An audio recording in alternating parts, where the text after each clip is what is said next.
This Mopar 440 does not look good. Someone in the dim and distant past decided to hot tank this engine, remove all the paint, all the grease, and then leave it in a shop to rust for over a decade. Somehow we have to save it. So onto the laser cleaner. Now I have a confession to make. I have really messed up here. I should have realised way beforehand that strapping a camera to the chest of someone with ADHD is not a good idea. So I have to apologise if the camera seems a little bouncy. Even after 4 hours of painstaking editing, it still looks like I filled a squirrel with Sunny Delight and strapped a camera to it. There was just no way I could get it any steadier than this. So the casting number for this is 2536430, and it was made between 1966 and 1972 and is a genuine 440. But way more importantly, that also means it's an RB series. An RB stands for raised block.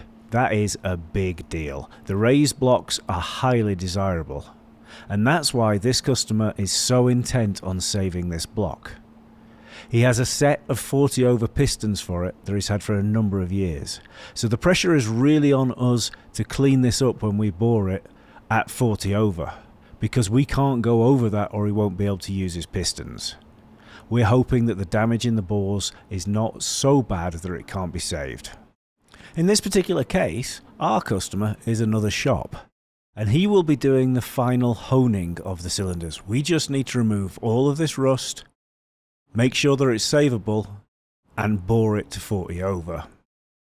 He has the job of cleaning all the inside oil galleries out, all the coolant passageways, they'll all be flushed, and it will go in for a line hone to make sure that all those main bearings are perfect. This is really nice for us, because if we were doing the whole job, there'd be a lot more processes involved.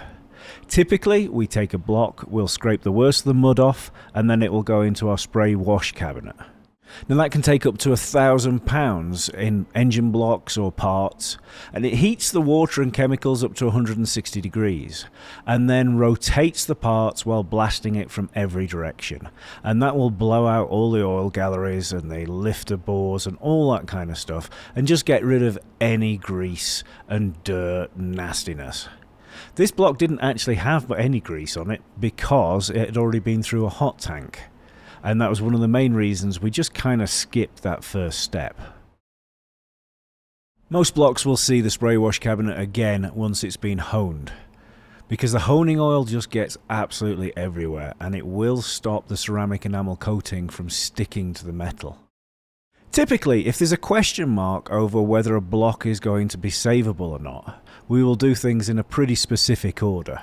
We will throw it in the spray jet wash cabinet so that the block is clean. We will then laser clean the top of the bores so that we have a good datum for boring. It will go onto the boring machine and we'll see what size it cleans up.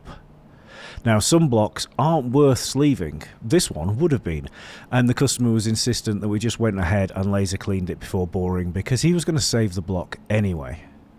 But if this was a questionable one, after it had succeeded on the boring machine, it then would have gone into the honing machine, been honed up to the exact size, because you bore a block to within 3,000th of finish size. That last 3,000th is taken out with a hone for many reasons, mainly accuracy and making sure that you have the right RA for your rings to seat properly. But when it comes out of the honing machine, obviously it will get another wash, and then at that point the block would have been fully laser cleaned right before it goes into paint to get the ceramic enamel coating. Looking at these lifter bores, he will end up running a hone down those and just making sure that they're to tolerance. There was actually very little wear on this block, so it's extremely unlikely that the lifter bores would be oversized. And the way the laser cleaner works is it will remove the rust without damaging the metal in any way. There is a huge difference between a standard laser cleaner and a pulse laser cleaner. This one is a pulse laser cleaner, and it's just a game changer. It really doesn't damage things. You can take the ink off a piece of paper without burning the paper. It's fantastic technology.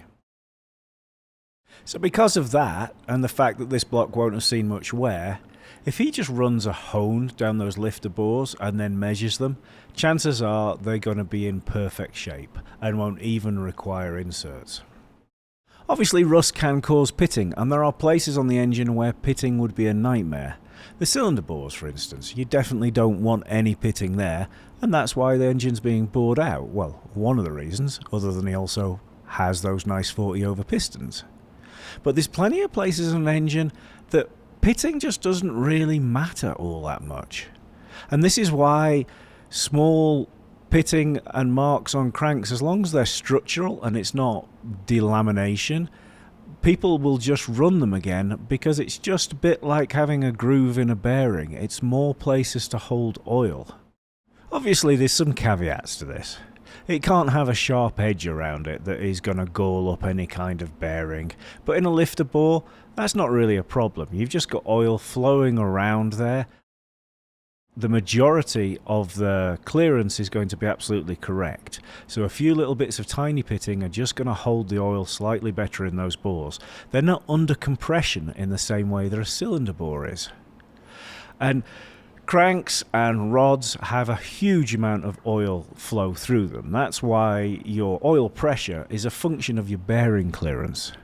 Up to 80% of your oil can just be hosing out of your main bearings and your rod bearings while your engine's running. There's actually very little that goes up to the rest of the engine in the scheme of things. If you ever look at an engine with the oil pan off while it's running, you know, say when you're priming or something, you'd be amazed. It looks like there's a hose pipe coming from every single one of those bearings, because it just splashes into there and then splashes around the rest of the engine for lubrication.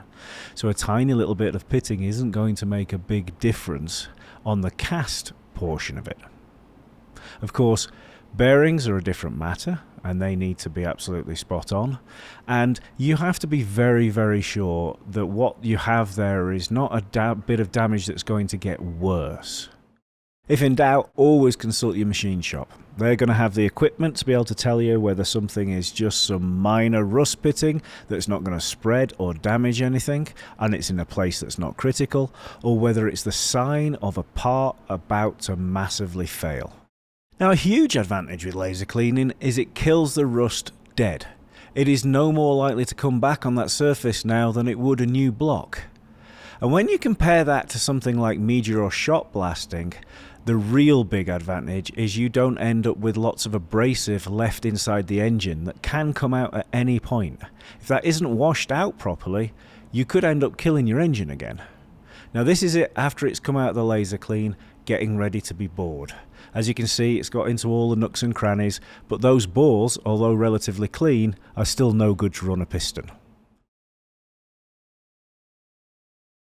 Fortunately, we were able to bore this block 40 over, and I think it came up looking really good. Another rare block saved. As always, we used our Everlast Red Sabre 300 CP pulse laser cleaner for this, and it did an excellent job. If you like this video, please subscribe. It means a lot and really helps us.